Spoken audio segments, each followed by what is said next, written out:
love and acceptance are the key pieces about building a civil community, I think. And that's whether you're Muslim, Buddhist, Christian, Hindu, nothing.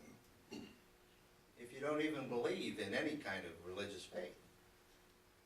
But I dare say that everybody believes in, at least consciously, trying to be the best human being they know how to be. Everybody has some obligation, some feel it more intensely than others, to get along with some group of people.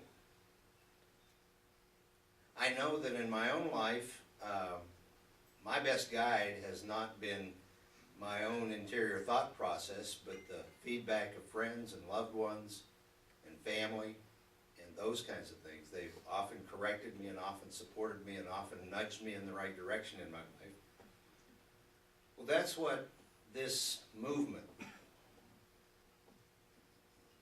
in Turkish called Hizmet, this movement. Now, there's been some fuss about whether this is a stealth campaign on the part of those sneaky, radical Muslims to take over the world.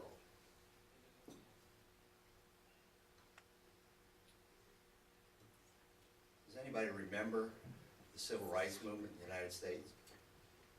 Was there one leader for the Civil Rights Movement? No. It was James Farmer, Bayard Rustin, Martin Luther King, Stokely Carmichael, and leader. You know, a movement is diverse and decentralized because the people are inspired to pursue something that is greater than themselves.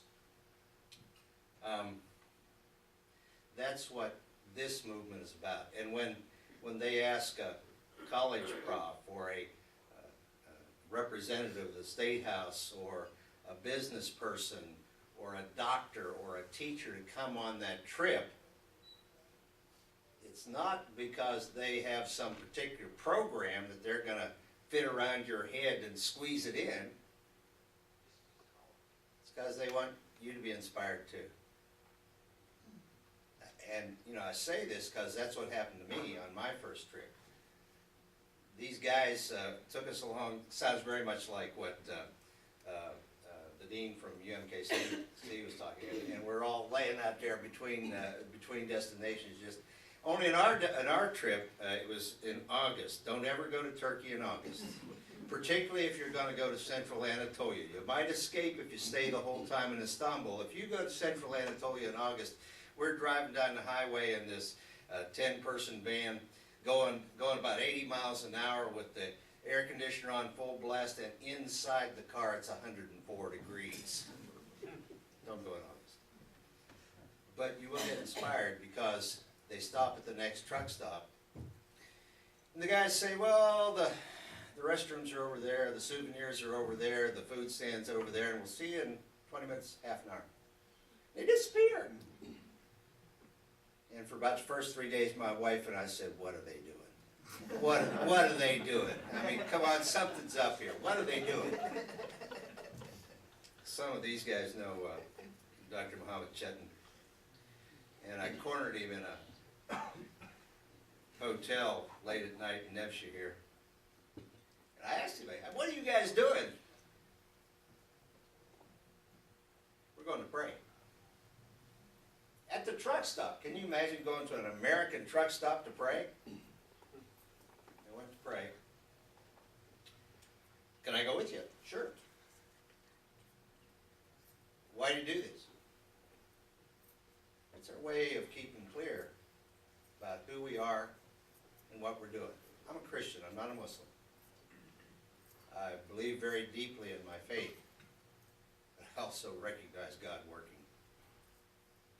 And that was happening there, and that movement grew out of a time of terrible social turmoil and violence in a country. Now, some of us are a little nervous about what's going on in our country these days.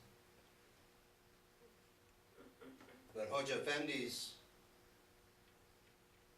advice is as good to us. Can't control it all. What we can control being sincere, being the best people we know how to be, following the guidance that we can get, and trying to eat every once in a while with other people who are trying to do the same thing.